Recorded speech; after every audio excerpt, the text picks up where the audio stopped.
Hey everyone, good afternoon. This is JR, founder and CEO of Social Market, and this is my partner Leon Hitchens from Social Market. He's the CMO, and this is Social Ledger Report. Another episode. What last week I was in Cancun, so I'm back into the normal grind of stuff, and a lot. I say it every week, but a lot has happened in the crypto world. Got Oh yeah, Bitcoin at what 103 right now, 103.7, $103,762. Ethereum's sitting at 2,400 as always, but a lot of other stuff. You want to talk the first one, the circle stuff? yeah. So I noticed you're a little bit darker, from the tan you got. But while you were in Cancun, we actually got some pretty good stories this week. So the first story we're going to kick it off is with Circle actually IPOing as of Thursday, June 5th of this week.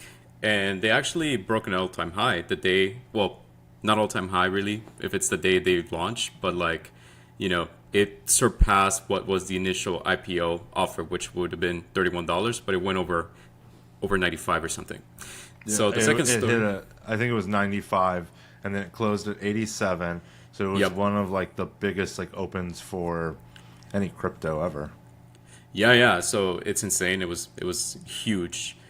So our next story after that, it's Magic Eden, a Solana-based wallet that lied about partnering with the Trump organization to release Trump wallet, and now they're getting they got a cease and desist from the Trump organization as a result. But they still have their tweets live. I don't know if they're gonna go back on it, but we'll see what happens. More on that in a bit. The next story is Pump.Fun releasing a racing for a $1 billion token at a $4 billion valuation. So I'm not sure what they're trying to race for. Maybe they're seeing all the hype with crypto getting into traditional markets now, such as Circle's IPO, but they're trying to race for money. More on that in a bit as well. Next, we got the French crypto kidnapper actually arrested. So if you remember last month in May, about May 14 or so, there was an attempted kidnapping in France. Well, the kidnapper got arrested, or alleged kidnapper. He was actually in Morocco where this happened. And the last story, we gotta save the best for last, is Trump and Elon break up, and us, America being the children, we're kind of stuck in the middle of it. The markets were tanking for a moment. This impacted Bitcoin. It's actually right now closer to 100,000. Will it even fall below 100,000? That yet remains to be seen. So more on that in a moment. Do you have any thoughts for that, Leon, as far as we've said? No, let's jump in and let's start talking some of them. Yeah, but before we get into it, guys, please subscribe to the channel, give it a like. It costs you nothing. It helps us spread the word and create more content for you and for anyone who wants to stay updated as far as the crypto news, the top crypto news that happen in every week. So let's start with Circle. Justin, USDC issuer Circle stock rises 200,000% to $94.41 from 31 IPO price. So this is what I was talking about earlier, how even I believe Circle themselves came out saying that the projected stock price would have been $31, but instead it went out of the water with $94 as of this tweet's time, which was 11:57 a.m. So a lot happened.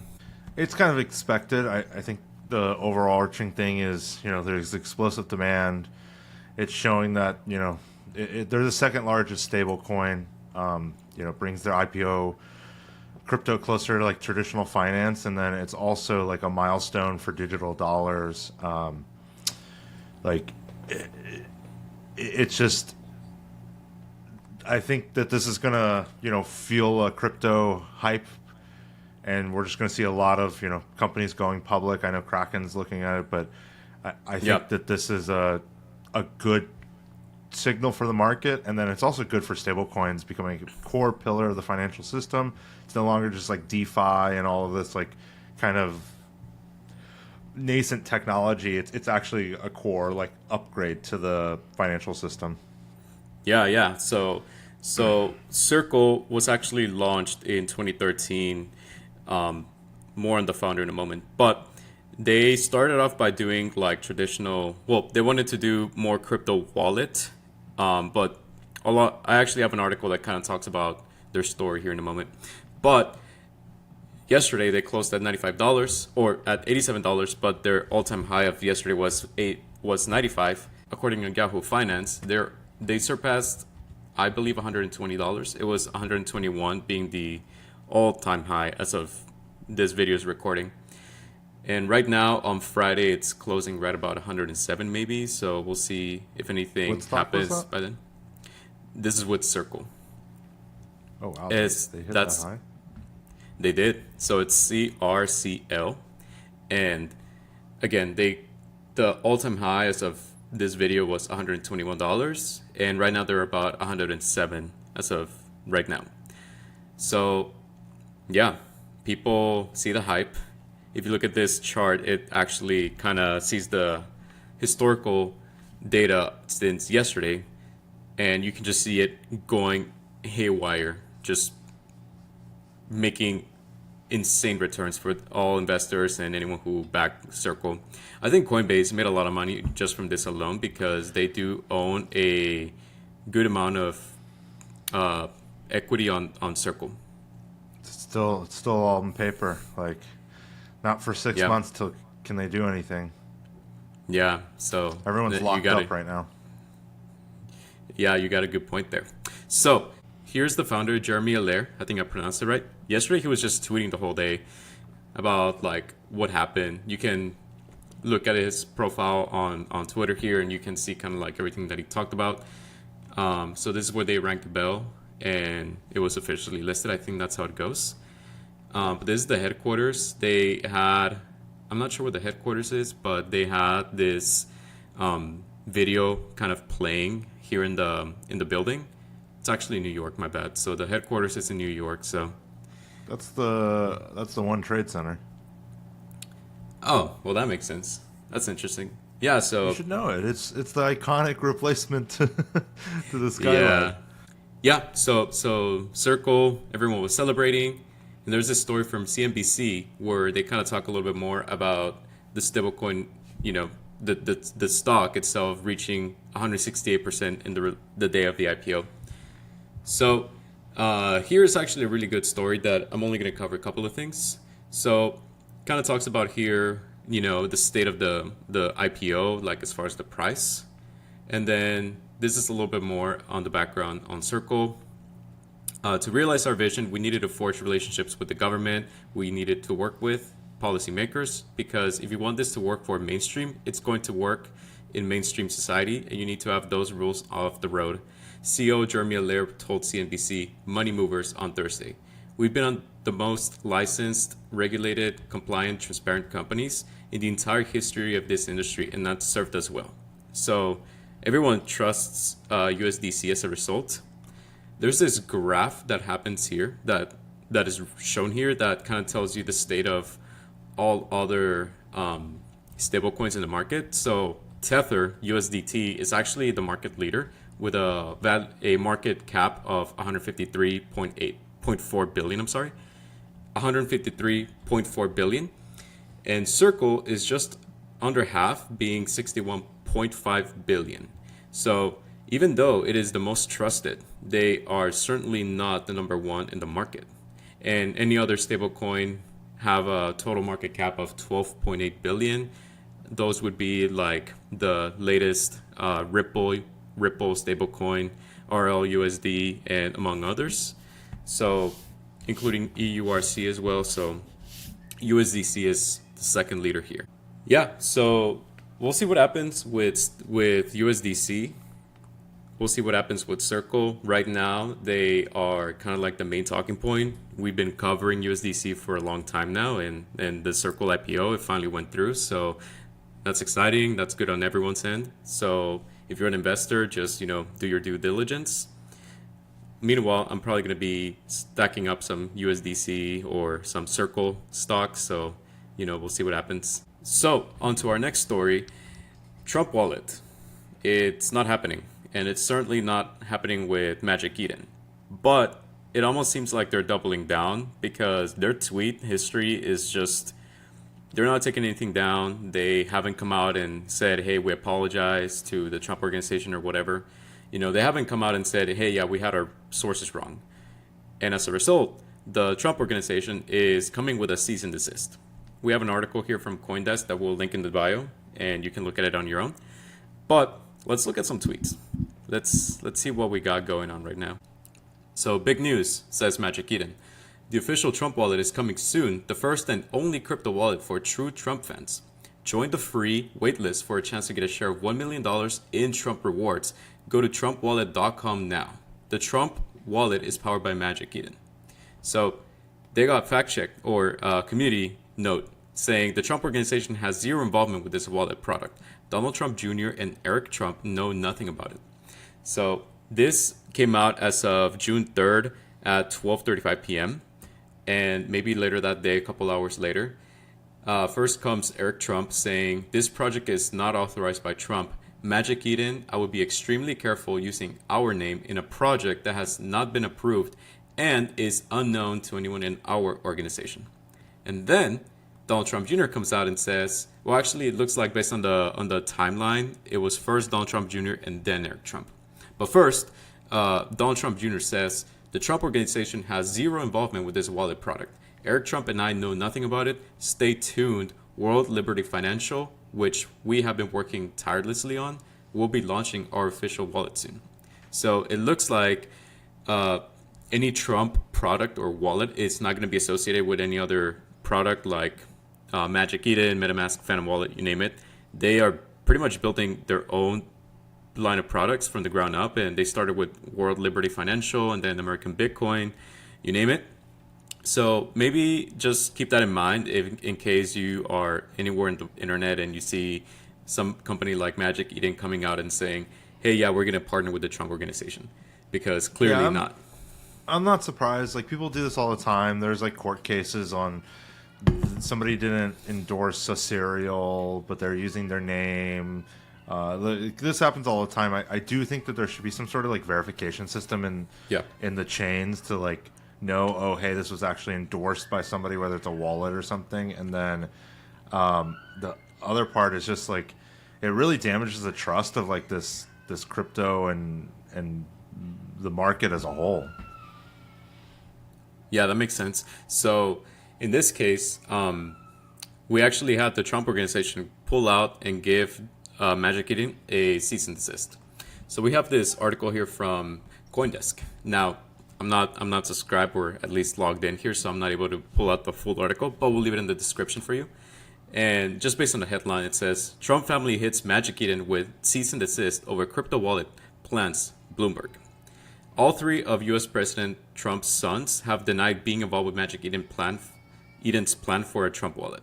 So, yeah, just be careful what you read on the internet as usual. That's what we try to do in this podcast. So we have this article from CoinDesk, but we have this other article from Cointelegraph. Trump meme coin wallet in absolute chaos as family organization unaware of launch. So it kind of just talks a little bit more about what we've said, what we've covered right now, with just based on the tweets and the timelines and everything. So that's pretty much it for this story. It looks like based on anything that is going to happen with any product that is coming from the Trump organization, I would probably just follow them, just so that way you don't listen to from someone else making a sponsorship or any kind of announcement on the Trump organization's behalf. Now, this is not an endorsement to Trump or anything. It's just telling you the facts. Just be careful where you get your sources from. Always do your due diligence with research and everything. And yeah, we'll see what happens with the Trump organization and with Magic Eden. Will they listen? We'll find out. So for our next story, we got the Pump.fun application or platform planning to release a $1 billion token at a $4 billion valuation. It looks like they're raising $1 billion for this token. No, well, so yeah, like it's just like an IPO, like a token launches an IPO in many ways. So in this case, it would be a ICO or initial coin offer. Yeah, exactly. So they'll generate $1 billion to get a $4 billion valuation. Interesting valuation, like set up there. I'm not sure why it's like that, but I just love that the meme coins are still spawning more money. Yeah, I mean, it's honestly to the credit of Pump.fun and all the people involved with them, they've actually kind of changed the trajectory of the crypto industry from being NFT based to now being meme coin based. Because, well, with Solana being the number one leading blockchain for this, it wasn't that long ago where everybody was launching an NFT project. And in my opinion, I think a lot more people were losing money with NFTs than they are with meme coins. Still, not financial advice, but meme coins at least have a more sticky experience than with NFTs. You buy something and you I don't hope know. people will buy from you. But here, it's kind of like based on the markets. Excuse me. I feel like the meme coins have no value, whereas at least an NFT you could sign an artistic value to it. Like this is trying to Yep. like put a meme into like a token, and you're speculating on nothing. Like I don't know. I see this whole thing as like there's that guy at Wizards of Soho on Twitter. Okay. He was right. He was like selling literal vaporware at a $4 billion valuation. This industry is so unserious, and Yes. this whole thing just really gives it to me because it's like it just highlights the irony of it. It's like a platform built on irony and parody is selling real tokens for billions of dollars, and those tokens don't have any utility because it's just like the coins are just all speculative. Wow, I cannot pronounce that. Speculative? It's just showing. Yeah, there you go. It just shows that like there is nothing that's backing it. Like memes are a moat, I get it, but like the liquidity, that it's creating, like the UX is sticky, but I'm like, it just gives me that this is another ICO bubble. Like, is it gonna create this big bubble that does it? And then also on top of this, I really think this is gonna trigger some regulatory heat. There's just no way that such a large token sale wouldn't get picked up even by the SEC or the FTC, anybody at some point, and go like $1 billion with a $4 billion valuation. Like this is almost a security at this point. Yeah, so I like to think that NFTs, for a while I used to like NFTs. I do like the art aspect of it, but I think what kind of killed my appreciation for NFTs is that at the end of the day, they're not images that are stored on the blockchain. If you know how the blockchain operates, it's just a ledger of receipts of time-stamped money transactions. So when you own an NFT, really you own a receipt to a transaction that is a piece of data that contains a link to the image, which is the NFT itself. So at the end of the day, that's all that an NFT is. And with tokens, at least it has an easier way for you to exit, because with NFTs, you need a buyer if you need to exit, an investment from an NFT. Now, of course, it's not always about NFT. It's not always about making a money out of like trading NFTs, but I think it's just generally easier to approach meme coins than it is with NFTs, because ever since 2021, 2022 market, it just kind of left a bad taste to a lot of people, and they see a image of an ape or of any other NFT, they're going to just generally disassociate and just dislike it. Now, this is from the point of view of What's going normies. to happen here? Like I see it as a net negative. Like also, there was a few chains for NFTs that allowed images to be stored. I believe it was like Loot and then Chain Runners, where they fully coded and put the image on the chain. Those are kind of cool projects, but yeah, like most of them just didn't have the scalability to do it. I think the problem here is that this is way more accessible to everybody. So Donald Trump, you could buy his coin and buy it at $40 a pop, and then it's at $12 weeks later. Like more people are going to lose money at volume here than NFTs. NFTs were just a bunch of goofballs like me, you, like who kind of understood it, also that saw the speculativeness of art, and were like, okay, like this is going to be it. Whereas people are going to see this, like Kanye talked about selling a meme coin. Like all these people are going to very quickly jump onto this, and it's going to ruin a lot of money for people. And Yeah, I think it's you have just a good so point. much easier for them to jump in when it's $10 a token versus an NFT that's costing 1, 2, 3 ETH, and you have to really think about that in a different way. Can I burn this money? Whereas people are like, "Oh, it's $100. I'm not really too worried about it." And then when they really want that $100, it became $12, and it's like, oh. So I just see a lot more problems with tokens that are meme based like this and don't have a utility other than just being a speculative asset, really, in the end, because there's nothing backing it. It's not like the meme gets better. Yeah, people are just trying to make money off of trends and memes. So I agree with you for the most part. It's just, I don't know. I like the accessibility that meme coins have. But before we go off topic here a little bit more, so based on the story here from pub.fun, some people have been posting about it, and the posts are parabolic. So again, sharing the same news. Hey, they're raising $1 billion for this token at a $4 billion valuation. You look at the threads here and the posts, people are kind of just speculating on like, oh, hey, what does this mean for any meme coins here on? Are we going to trade with Pump token? Are we going to trade with Solana? Because historically, the problem with Solana right now is if you're active trading in Solana, the token Solana has actually lost a lot of its value because the organization Pump.fun actually liquidates their Solana holdings. Because whenever people make any purchase or any transaction on the platform, it's with Solana. So Pump.fun gets a large cut from it. And over time, they've been dumping the token to liquidate it. So as a result, that's where a lot of people are mad about the state of Solana, and especially how it's due to Pump.fun. For the most Why part, are they they're liquidating it? Just for cash on hand? yeah, just cash in hand. They just liquidate because they gotta pay bills or their employees or something. So that's generally what some of my friends who trade on Solana have been saying, and from what I've seen as far as what people are saying here on Twitter as well. So you're probably gonna find some of those conversations here on the threads or on the comment section. All the speculation. But anyways, so this post here, it says, which I think it's a very interesting insight. So, good morning. My entire timeline is losing it over the Pump Fund token. Sells, and yes, I get it. If you've been using the platform and now realize there's no airdrop for you, that stinks. Totally fair to be annoyed.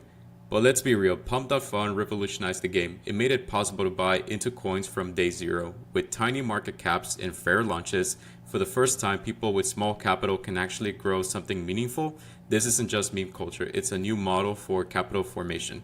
You're mad? Fine, but don't miss don't miss what's actually happening here. Mask on, keep moving. So he's just spreading FUD glazing a token that's called Mask. But yeah, I mean, this kind of just gives you a general summary of how people are responding. And one more thing I want to share about this is a very interesting insight as to how people really perform in the Pump Fun ecosystem. So this post, it's from Wizards of Soho. I think that's the one that you mentioned earlier. Yeah, he's a big like anti-Pump.fun like service in general. Yeah, it makes sense. I mean, I have mixed feelings with the platform. I think this data here is very interesting for anyone who is speculating or is on a platform, just as an insight. So this is a query result on this month's trades, profits and loss on Pump Fund tokens. This month being May.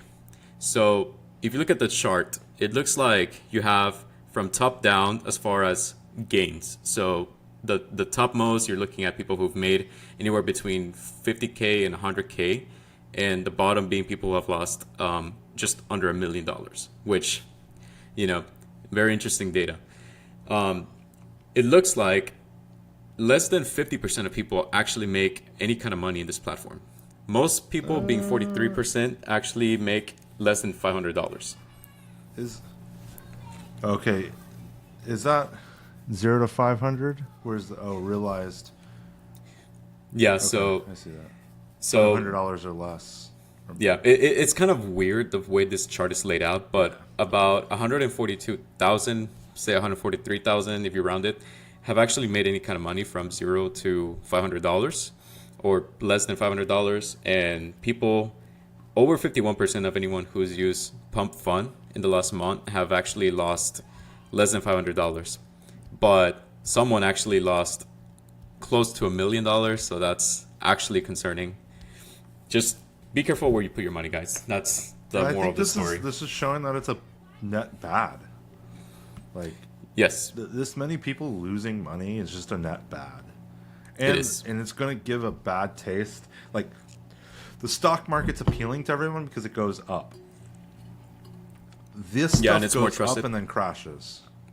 Like It is. again, there's nothing behind it. Like I understand like Ethereum, proof of stake, that there's utilities, it's not WorldCoin has a utility, Bitcoin's a store of gold, like a lot of the like DeSo was a social network, it was a utility. But when Yep. you do this stuff, what you're speculating on is that more people are going to buy it than sell it, and you're essentially just gambling. Like Oh yeah, with it's with like 100% gambling. a naked gamble. Like it's literally you're playing dice and you're just gambling. Does the number 6 hit?